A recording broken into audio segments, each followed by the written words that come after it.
Brigada Balita Nationwide. Mga nailatag naman na hakbang para sa education sector sa SONA. Winelcome ni DepEd Secretary Angara.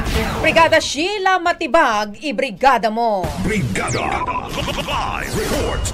Simpleng lengguwahe at simpleng mensahe. Ito ang paglalarawan ni Department of Education ni DepEd Secretary Sani Angara sa naging State of the Nation address ni Pangulong Bongbong Marcos kahapon.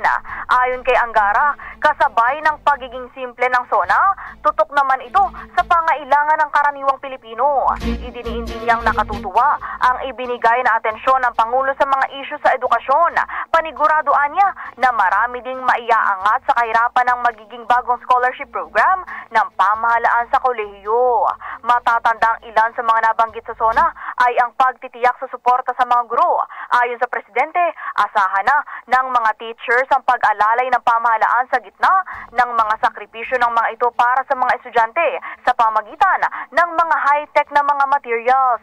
Makatatanggap na rin daw ng kabayaran ang mga teachers para sa teaching overload at labis-labis na oras ng pagtatrabaho.